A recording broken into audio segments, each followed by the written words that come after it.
Hey guys, what's up? It's me, Thomas. Tonight we're back here with the Kill Count, and tonight we got a holiday themed one called Gremlins.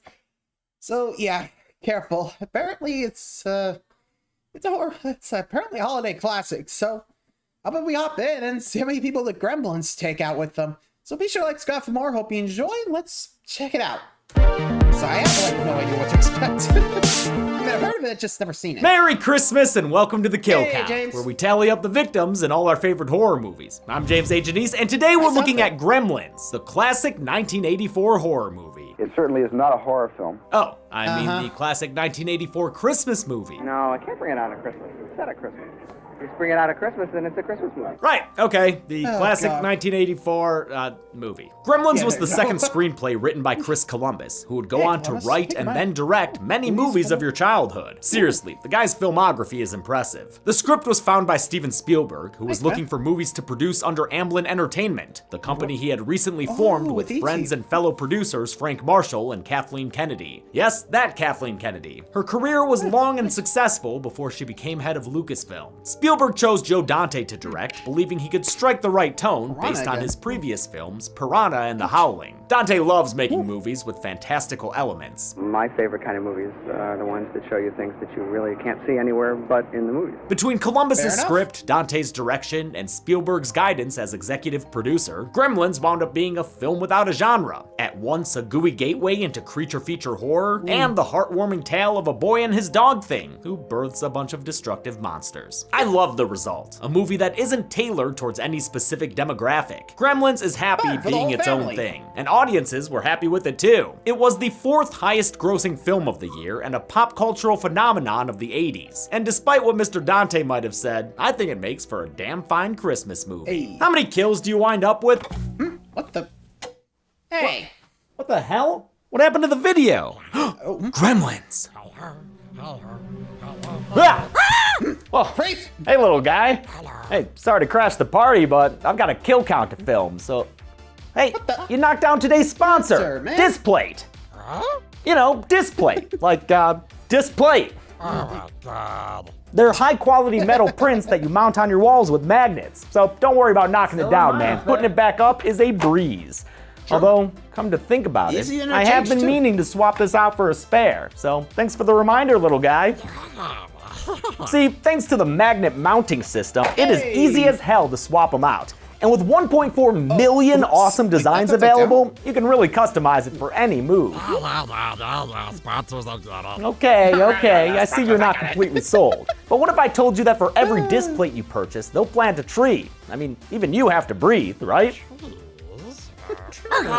Ha! Thought that would get you. All right, how about we make a deal? I'll buy you some displates, and you can let me finish this kill count, okay?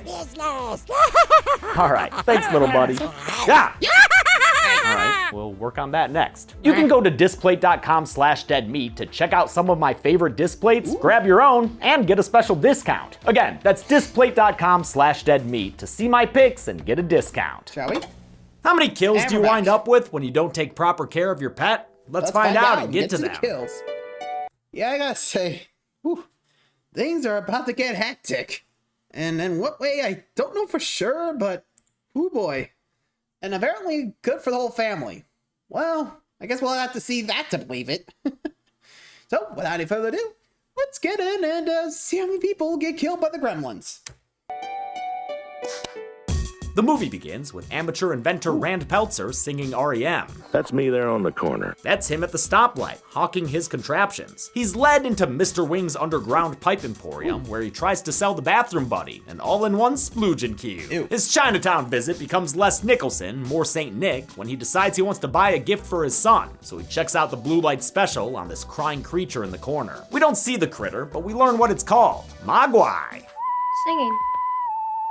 He does that sometimes. But they're mostly instrumental. Rand says he needs to have this creature for his son, but Mr. Wing shoots him down. Mogwai not for sale. That's what they tell the record labels too. Rand ups his offer to a few hundos, but Wing ain't selling to nobody but Spider-Man. With Mogwai comes much responsibility. Screenwriter Chris Columbus named the creatures Mogwai, the Cantonese word for devil or demon, because of his fascination with stores like Mr. Wing's in New York's Chinatown. Fortunately for Rand, Mr. Wing's proto-short-round grandson vastly undervalues a brand new species. He meets Rand in the McGalley to close the sale and earn his coffee. He warns him there are 3 rules for Mogwai. No bright lights, don't get them wet, and most importantly, Never feed him after midnight. and yes, we all know the ambiguity of that last one. When does after midnight end? What about time zones or daylight savings time? I can't make any jokes about it that haven't already been made. In any case, at least Rand takes the rules super seriously. Sure, kid, whatever you say. Ha, he just wants to kick back and remember the reason for the season. Title card! The Americana opening credits go full Norman Rockwell as we're treated to snowball fights and,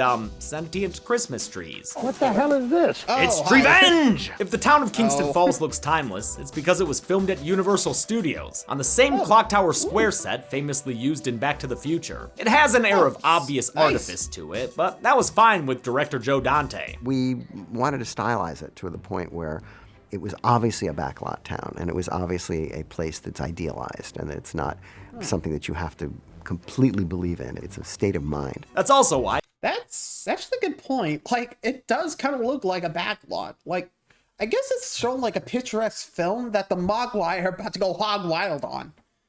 At least that's what I'm thinking, that's where it's going, but I can't say for sure. But still, whole after midnight, I think it's only like, once the sun comes up, you'll be fine.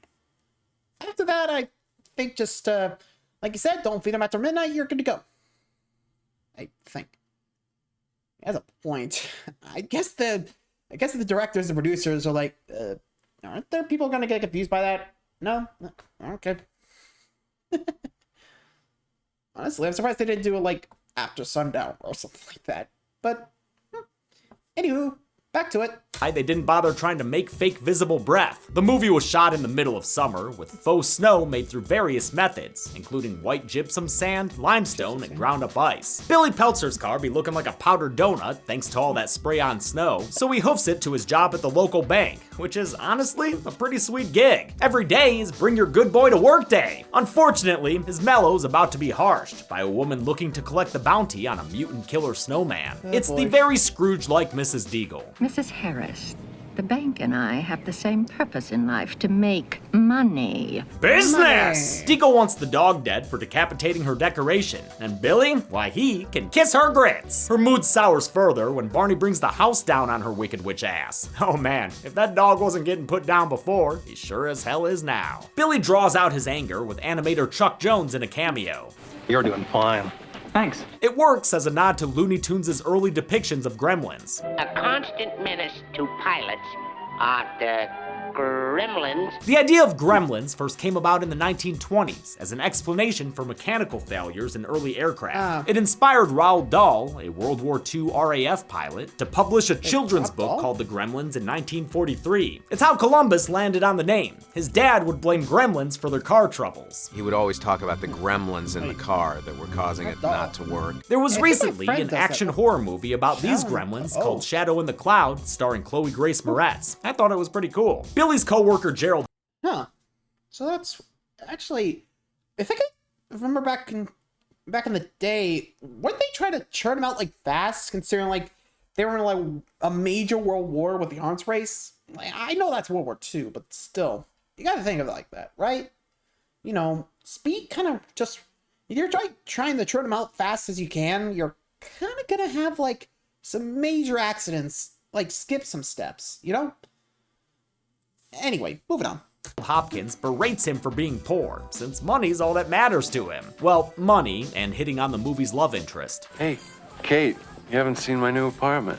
I haven't seen your old apartment. Kate Barringer's not interested in Gerald. Maybe because they've done this before. Judge Reinhold had already bothered Phoebe Cates in Fast Times at Ridgemont High 2 years earlier. Maybe he can find his— oh, never mind, that's it. He's out of the movie. Originally, Gerald was supposed to be the third lead alongside Billy and Kate, but Dante decided 3 was a crowd. Glad he did. The deleted scenes with him are kinda weird. Back home, Billy and his mom Lynn suffer through Papa Peltzer's faulty inventions. I love a good bad inventor dad archetype. You got your Wayne Zielinski's, your Stu Pickelses, your crazy old Maurices. It's always great. Rand's inventions were created by production designer James Spencer, who also made the sets, like Chinatown, which was filmed on the Warner Brothers lot in Burbank. Rand comes home bearing a present, a widow baby jump scare in a box. Aw, look at the little guy. He's too cute to function, and Rand's already given him a name. I just call him Gizmo. He seems to like it. Gizmo was an animatronic made by special effects artist Chris Wallace, who knew the job would be a huge challenge. This picture is by far the most ambitious thing I've ever worked on. The design originated with sketches by Columbus, with coloring input from executive producer Steven Spielberg. He asked for the Mogwai to have the same colors as his pet King Charles Spaniel dogs. It fell on the actors to treat Gizmo like a real animal, even though they could see the massive cable system coming out of him. It was even worse for Billy's actor Zach Galligan, since the cables were often routed through his clothes. While Gizmo's face could be swapped around, depending on if he needed to be smiley, frowny, or otherwise, his body movements were controlled by a variety of hand controls and joysticks. Of course, you can only fit so many motors inside a small Gizmo body. For more expressive close-ups, they created an oversized animatronic that was big enough to house the extra motors they needed. In some cases, they had to create oversized props to use with it, like a big old pair of 3D glasses. I know we learned about a lot of this animatronic stuff in the Chucky recounts, but like I said there, I never get sick of seeing behind-the-scenes videos and pictures. Finally, Gizmo's voice was provided by comedian Howie Mandel. Actually, this is my real house. I do this so people don't make fun of me. Mandel came on after the movie was filmed and mostly edited, so he describes himself as a condiment on this already tasty film. You want your hamburger, but you go, it just needs mustard. This is the mustard. It all added up to a lovable character who's been imitated many times over, which is not always taken as flattery by the filmmakers. An eager camera flash from Lynn makes Gizmo do a silly one, so Rand informs his family of the 3 simple rules for dating his teenage Mogwai. For his part, Billy seems pretty chill about his new pet having commandments. He plays some tones for his pet alien before giving it a close encounter with a light. Kind of off to a crappy start, but hey, at least he can show Gizmo off to his friends, like Pete, who— wait, what the fuck? That's a child. What's this whole situation, Bill? Pete's actually the child of 80s horror, of course, since he's played by Corey Feldman. The same year he'd tell Jason to die, die, die! Pete didn't read the Mogwai rulebook, so he breaks rule 2 and gets Gizmo wet. Good job, TJ. You spilled dirty paint water on a possible alien life form. Within seconds, they're watching the miracle of childbirth, as Gizmo sires a full offensive line of hairballs. They're even worse than Lucy's. They looking much more evil, with a white little mohawk on the biggest one. What I love about Billy is how much he trusts his parents, since he immediately goes to tell his dad. Rand doesn't see a furry infestation though, he sees an exciting new licensing opportunity. They might even replace the dog as the family pet. Oh, Rand, don't do Barney like that. You're a happy family. The hapless Peltzer patriarch, who's always working his fingers to the bone, is played by Hoyt Axton, a folk musician turned character actor. He wrote and recorded Joy to the World, which you probably know better from the Christmas-tinged cover by Three Dog Night. I love Axton's voice and natural performance, as did Dante, who let him reword his lines to his own liking. I want you to be happy, Joker. There's no reason I'm doing the picture. I don't want the money. I don't care about the thing. You don't want the money? Oh, great. Thanks, Axton. Because it just so happens. Stumped by Mogwai sex, Billy asks his chem teacher Mr. Hansen to traumatize his pet again.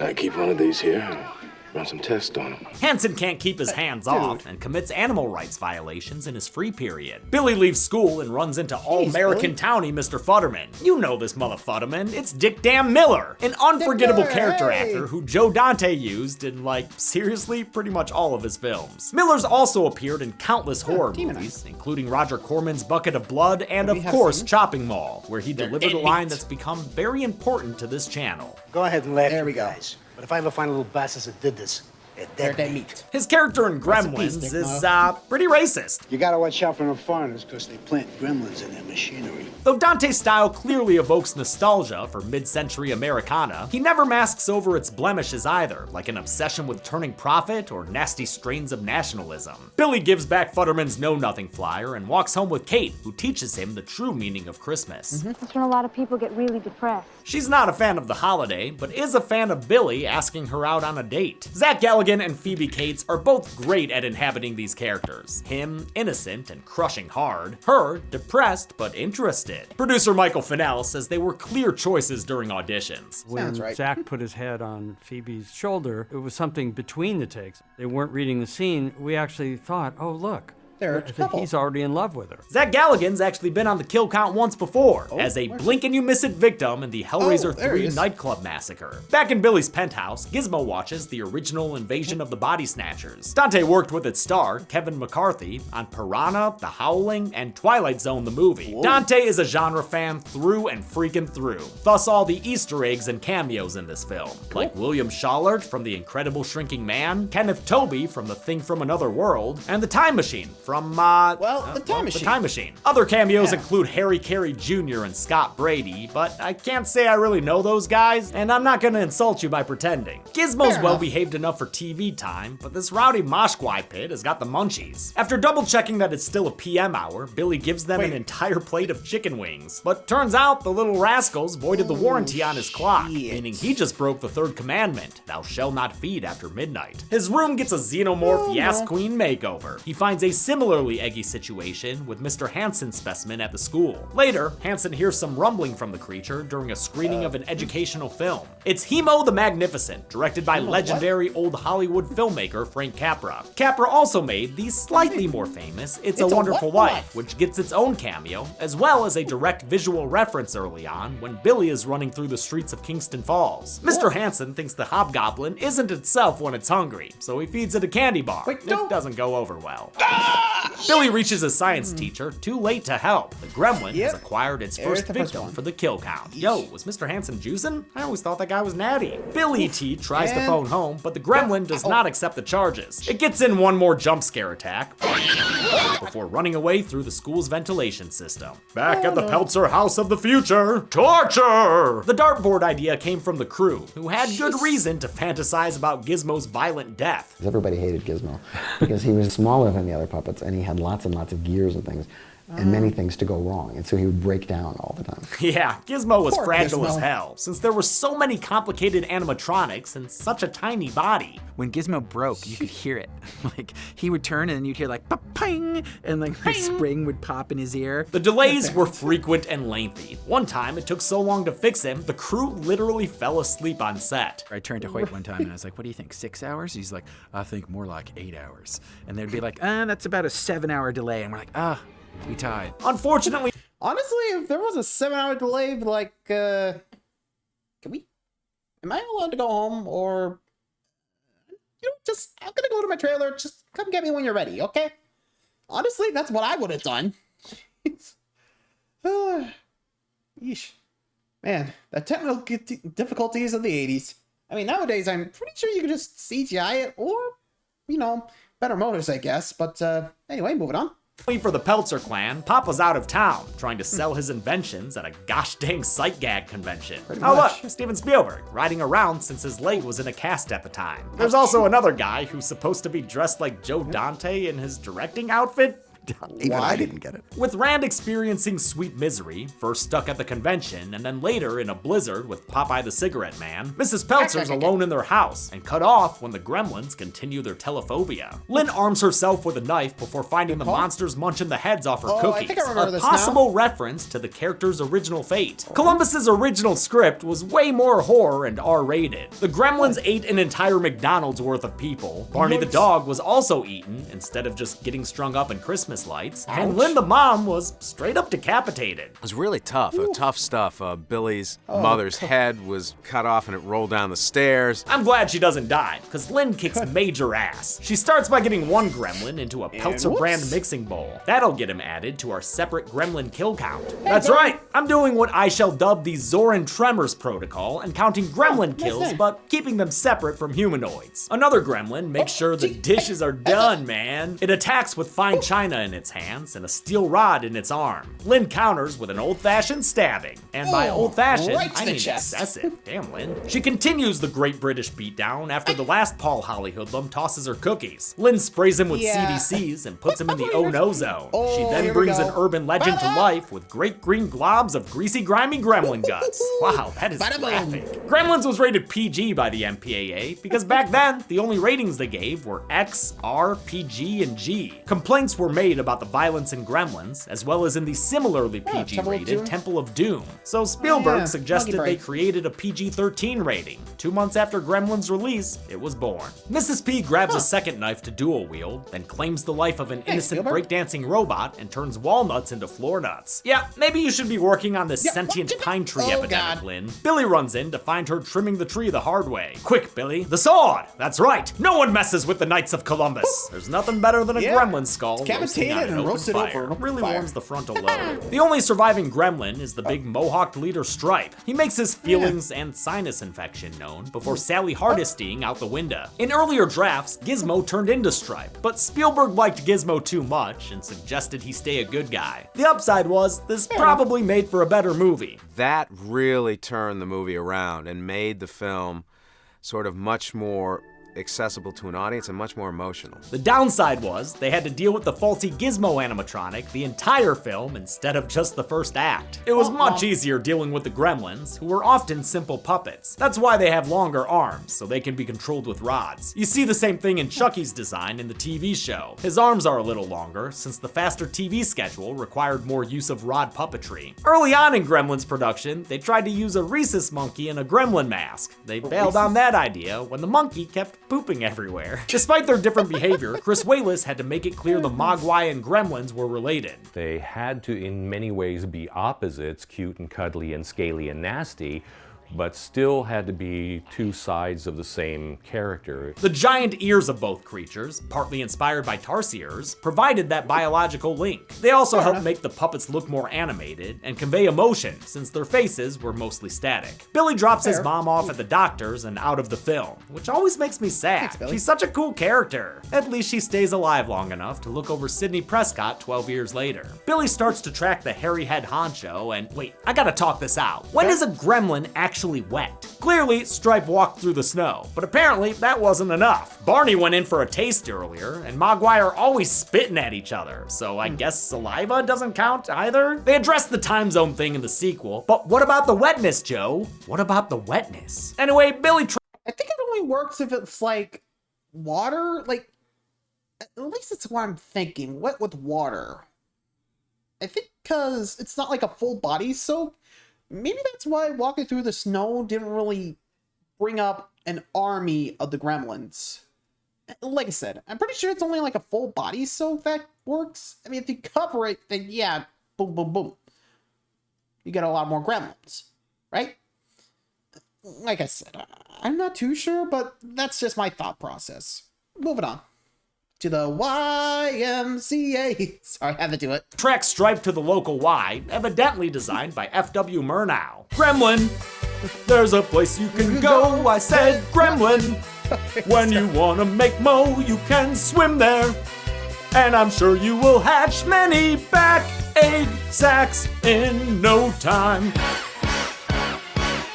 This is what we all came to see, folks. A whole ass army of destructive little guys. Look at them go. They marched through the street of a miniature town in stop motion, which was used out of preference and practicality. We have stop motion in the movie because I love stop motion, and there were certain things that we just weren't going to be able to do any other way. Specifically, he's talking about making the gremlins walk. They tried, but the technology didn't exist yet, which is why you never see them lifting their legs and taking steps. It was easy to solve this problem for Gizmo, though. They just stuck him in a a backpack most of the time. The next targets for the Gremlins are Murray Futterman and his wife Sheila. She's played by Jackie Joseph, the first person to play Audrey in the original Little Shop of Horrors. That movie also featured Dick Miller and was made by Roger Corman, Joe Dante's filmmaking mentor. Murray loses his battle with the Red Skeleton Hour and puts on his Bane coat to check the damage. What the hell is that? Why, that's the Gremlin rag! The now iconic Gremlins theme was composed by Jerry Goldsmith, who won a Saturn Award for his Gremlins score and appears in this movie at the Cameo convention. Goldsmith was a prolific composer whose work in horror included Alien, Poltergeist, and the Brendan Fraser Mummy. Dante wasn't sure at first about the demented, mischievous merry-go-round music, but in the end realized what was obvious. This is the perfect sound for these evil but lovable little bastards. I mean, look at how much fun they're having in there. They give the Futtermans a new bay window, but despite what it looks like, do not kill them. They both show up in the crazy-ass sequel. The Gremlin gang creates chaos around town, causing traffic accidents and committing mail fraud. When that's not enough, they're willing to do a full-on murder. But first, Mrs. Deagle, let me carol at you. Wow, these little guys pick up human culture fast. She flees them, but they've somehow set her stair lift to Mach 1. She does not have a Holly Polly holiday as she goes up the world's longest staircase and straight to the moon, Alice. That's one small step for Mogwai, one giant leap for old bad kind. The police see this happen, and when faced with the prospect of evil gremlins, cut loose and break bad. Frank, I really think we should go now. Frank, do I should start the car? Because I'd really like to go back to the station now. Yes, that's Jonathan Banks, freaking Mike from Breaking Bad and Better Call Saul. He'll need to get cleaning this Santa Claus after the gremlins kill him, while the cops do absolutely nothing. That'll get him on the naughty list for sure. I won't count kills from any of the rest of the chaos going on, not even when the cops flip their car upside down. These car stunts are cool, but they don't look lethal. Billy and Gizmo head to a local bar named Dory's, which is where Gremlins ascends to a higher plane of art, even if it was hell for Dante to work with all these gremlin puppets. I don't talk about the puppets. There were over 100 puppets, each with different capabilities and limitations. With them, I mean, they shot the whole joke book, y'all. We've got drunk gremlins, gamer gremlins, pervert gremlins, dated movie reference gremlins, timeless movie reference gremlins, liver failure gremlins, firefighter gremlins, Batman parent-killing gremlins, and even a gremlin who gets shot by Stripe, getting itself added to the separate gremlin kill count. This embarrassment of rubber riches was filmed after principal photography with the actors was done, during a 2.5-month shoot of nothing but gremlin puppets. By the end of it, Dante forgot what he was looking at. It was maddening. It was just Were they just trying to destroy the after you've been puppets or staring at these something? puppets for all this time, you just can't tell whether they're looking real or they're not looking real. The bar scene alone took a week to shoot, probably because Dante posted a list of gags on the wall that anyone could add to if they had a funny idea. The only main cast member involved in this part of production was Phoebe Cates, since Kate is somehow stuck serving these custom monsters. She gets tired of these shitballs not tipping and figures out the rule about bright lights. It takes her a minute, but she gets her Oprah shot and sends a gremlin swinging from a fan headfirst into a light-up bar sign. She escapes the bar and meets back up with Billy, and together they retreat to the bank. There, Kate delivers the most amazing monologue I've ever heard in a so-called kids movie. Phoebe Cates kills it as Kate explains why she hates Christmas. The worst thing that ever happened to me was on Christmas. One year, her dad dressed as Santa and tried to surprise her family by coming down the chimney. Instead, he broke his neck, and his body wasn't found until days later. It's heavy as hell, man, and ends with an all-timer punchline. And that's how I found out there was no Santa Claus. Both the studio and Spielberg wanted to lose this pitch-black comedic moment, but Dante dug his heels in. He and Columbus thought it made the movie twisted and unique. On the face of it, it might as well be. And so the audience doesn't really know whether to laugh or to cry. Stuck in the chimney. That was exactly what I was looking for, and in fact, it encapsulates to me the whole tone of the movie Gremlins. Billy, Kate, and Giz realize the knee-high mischiefs have snuck away to the movie theater. They're watching Snow White and the Seven Dwarfs, and have taken such a liking to it, they already know the words. Well, two of them at least. Billy decides he has to do something and sneaks inside the theater, just as Stripe decides to sneak out for some snacks. Yum, yum. Stripe and most of the Gremlins were voiced by Frank Welker, a prolific voice actor, maybe best known as Fred and Scooby from Scooby-Doo. His voice was previously on this show as Shao Kahn at the end of the OG MK. weak, pathetic fools. In no time flat, Billy turns this entire theater into a bomb. Man, what was Mr. Hansen teaching those kids? I guess how to get a high score on the kill count.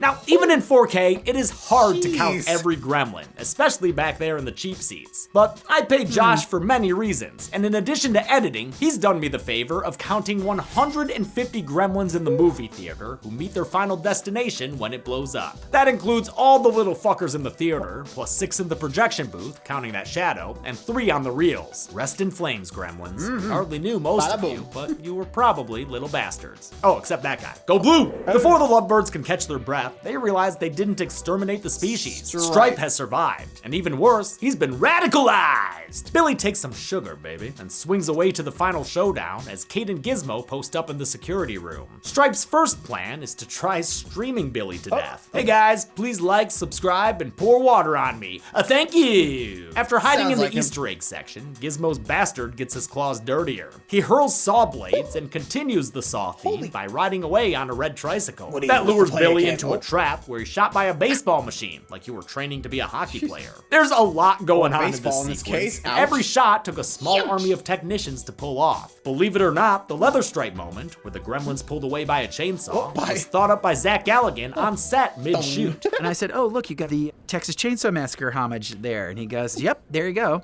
And I said, wouldn't it be cool to have a baseball bat chainsaw fight? That would be awesome, wouldn't it? And he goes, that would be awesome. Billy's doing less awesome though, so Gizmo tags in. By God, it's a Mogwai and a Barbie dream car! Gizmo speeds towards Stripe, who's going forth to multiply. Better get there fast, Giz. Just try not to scare the dog, okay? Shit, what did I just say? Poor Barney, or rather, poor Mushroom, the actor dog. The dog in the movie was convinced that this creature was alive. Aw, that makes it even cuter when he licks Gizmo's ear. Also makes me think Frances Lee McCain wasn't acting when she had to hold back Mushroom in this shot. What is it? No. It's your new pet. Come on, Barney, be a good dog. And of course, one time Mushroom bit the animatronic, which broke it and caused a delay. While Gizmo feeds his need for speed, Stripe's drinking at the Fountain of Life to spawn more evil offspring. Before he can finish mutating into a Ninja Turtle, Gizmo scores some style points by launching off a shovel ramp.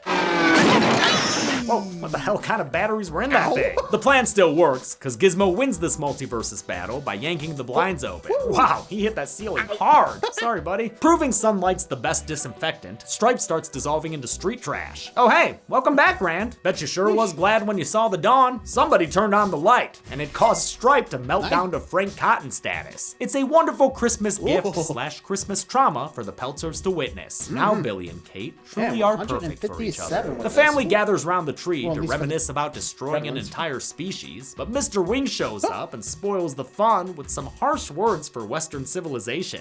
You do with Mogwai what your society has done with all of nature's gifts. Wing demands to take Gizmo home with him, though Billy still gets a farewell. Bye, Billy. Bye, Gizmo. See you in the sequel, little guy. The movie ends with more world-weary narration from Rand Peltzer. He says if dead meat videos have been playing slow lately, try poking around your router. There just might be a gremlin in your house. But how dangerous is that gremlin to you and your woof woof? Let's find out and get to the numbers.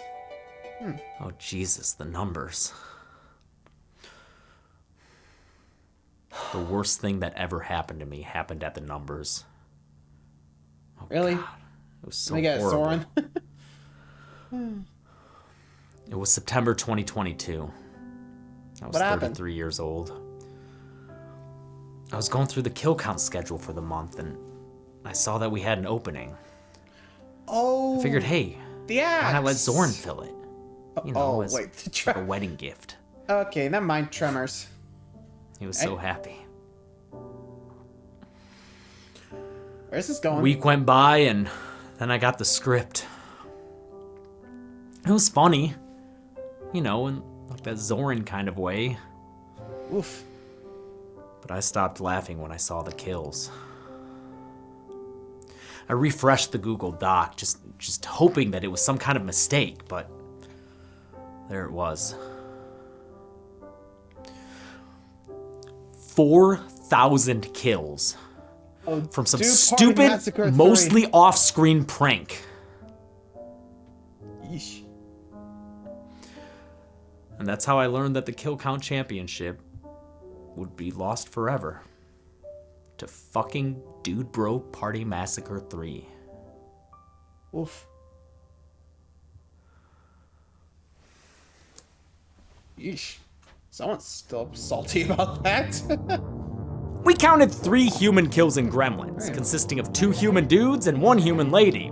Not a very interesting human kill count, which is why we also counted 157 gremlin kills. Altogether, that makes 160 victims. And funny enough, gremlins were only responsible for 4 of them. Lynn Peltzer had 3 kills, Kate had 1, Billy bagged 151, and the final kill was because of Gizmo. With a runtime of 106 minutes, that gave us a human kill on average every 35 1/3 minutes. Gremlin kills, on the other hand, averaged once every 40 and a half seconds. I'll give the golden chainsaw for coolest kill to the monster, the myth, the Mohawk Stripe. Motherfucker had a truly Hellraiser-esque skeleton, looking like Frosty the Snowman left out in the sun. It's gooey, it's gross, it's golden, baby. Dole Machete for lamest kill goes to Santa Claus. There you go. Mainly because, I mean, did they eat him? I'm not sure what gremlins do. And they had all winter to figure this out. And we've got to reward this pop culture titan with its own award, the gold medal for greatest gremlin. My personal favorite and inaugural winner of this award is Bogart Gremlin. In homage to legendary actor Humphrey Bogart, this gremlin just seems to be done with it all. You really feel for him, surrounded by the juvenile antics of these lesser gremlins. Oh, and for anyone about to leave a comment, Stripe wasn't eligible for this award. He'd be too easy a winner. Stripe rules. And that's it. Gremlins came out in 1984. Warner Brothers wasn't sure what to make of it, but Spielberg vouched for Joe Dante's vision. It paid off, and Dante is still grateful to this day. Every scene that comes up is sort of like, wow, Good job, Dante. with that. Thanks, Spielberg. 6 years later, he'd make a sequel that is somehow even more unhinged. I'll show you next week, but until then, I'm James A. Janice. This has been the Kill Count. Thanks a lot for watching the Gremlins Kill Count, which, yes, I gotta say, that was hectic to say the least. Honestly, I'm still trying to figure out what the heck happened during all that. Yeesh. Was anyone else able to keep track, or are they just as lost as I was? Anyway, so thanks for watching this Kill Count, guys. For now, thanks for watching, and like, subscribe for more. I'll see you guys around for the next one. Good night, everybody.